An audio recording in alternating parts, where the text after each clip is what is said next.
So we just lift this up. This girl had her post-ovulation shed, and I'm waiting on a clutch of eggs from her, which should happen in the next probably 4 to 5 days.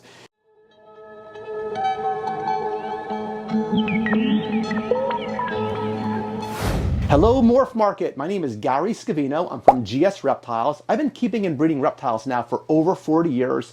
I work with 9 different species. I have about 50 to 60 adult animals. And most importantly, I love Morph Market, and I love being able to use it to find new homes for my beautiful babies. Wait, didn't you want to say something else? Oh yeah, I'm also a pink pony girl, and I really enjoy dancing at the Pink Pony Club. What does that even mean? I don't know. No, you meant to say something about Morph Market shipping. Oh yeah, Morph Market. I love Morph Market shipping. Not only do I love saving money, but their customer service is amazing. I love the whole Morph Market family. So why don't we just jump into today's video? Yeah, I thought we'd start with Madagascar Tree Boa. This is what they call typically as a Sanzinia. There's 2 forms of Sanzinia. There's an eastern phase and a western phase. The eastern, being the green phase, are very difficult to obtain in our hobby. The mandarin phase is more readily available. The small tree boa, they get a female, will get, this is actually a male right here, a female will get maybe 4 to 5 feet. Males tend to get 3 to 4 feet. Small, great little animal. I wish they were more readily available because they make excellent pets. They're gorgeous animals. And I'm doing my best to try to breed them. So wish me some luck on getting some babies soon. Hey, I wanted to show you guys one of my diamond pythons. This is actually what they consider a reduced pattern diamond python, just based on her pattern. It's not as busy as a typical, what they call a normal diamond python. These are great animals. They're super simple to take care of. They do require a little cooler temperatures. I would say keeping them from between 78 to probably 80 degrees normal in their enclosures, with a hot spot of say 84 to 85 degrees. You know, temperature really doesn't play that much of a role with them until you're trying to breed these animals. You have to get them much cooler. I bring my diamond pythons down to like the low 50s to maybe the high 50s as far as when I go to breed them. As far as keeping them, no normal husbandry. They have an excellent temperament on them.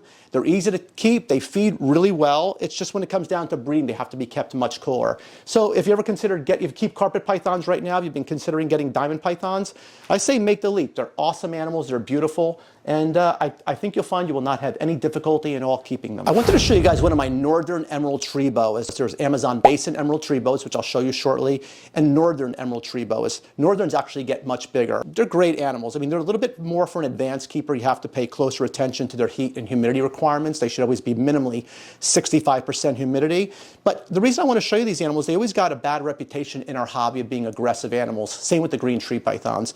They're actually really mellow animals, and if you get captive bred and born babies from a reputable breeder, they'll do really well for you. Most of the northerns that you see available, unfortunately, are wild-caught, imported animals. And if you are a newer keeper, you're going to have a lot of difficulty in keeping them. In fact, you're going to need a lot of support. So I highly recommend, if you're considering getting a northern emerald tree boa or any tree boa, you always get it as a captive bred and born baby from a reputable breeder, because you are going to require a lot of support. Again, incredible animals, as you can see. She's super just mellow animals, even at night. You know, they're in hunting mode, but these are not aggressive animals. It's just that they got that reputation because years ago, they were only available as wild-caught imports. But, you know, if you've been keeping reptiles for a while and you're ready to take that next step to a more advanced species, emerald tree boas are an amazing animal.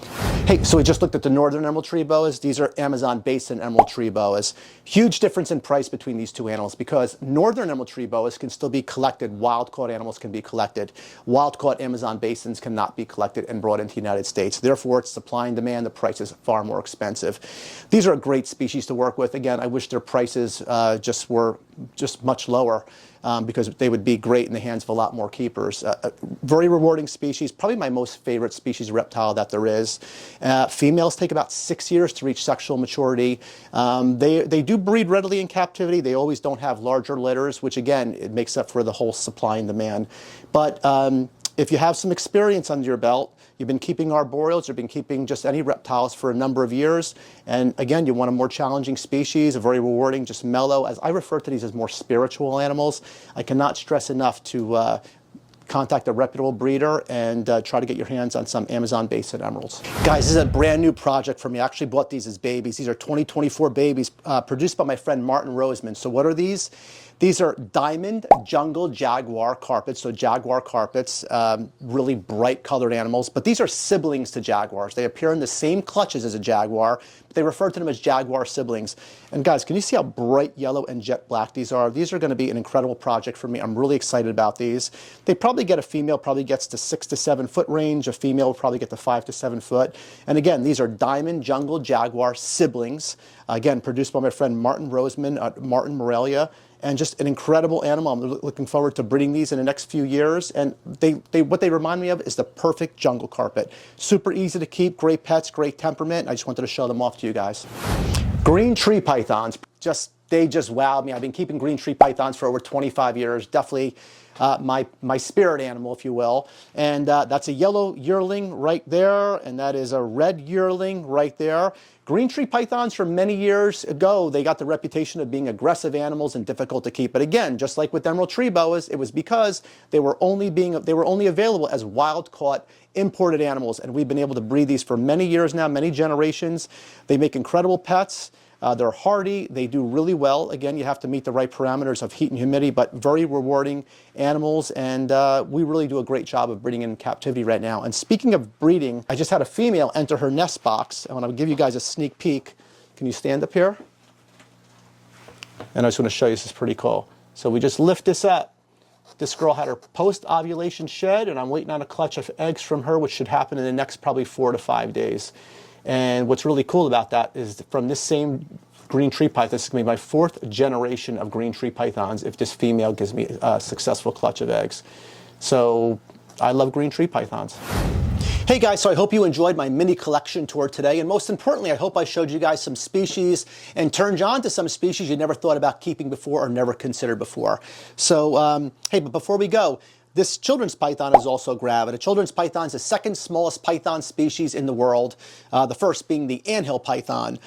She is gravid. She recently ovulated. I'm going to get a clutch of eggs from her within the next 30 days. What makes her special is that she is heterozygous for T-positive albino. What's a T-positive albino children's python?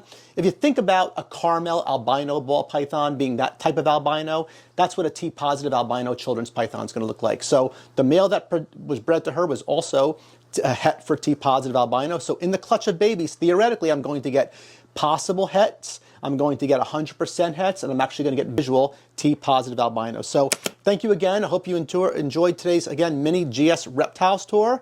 And hopefully I'll be seeing you guys soon on my channel.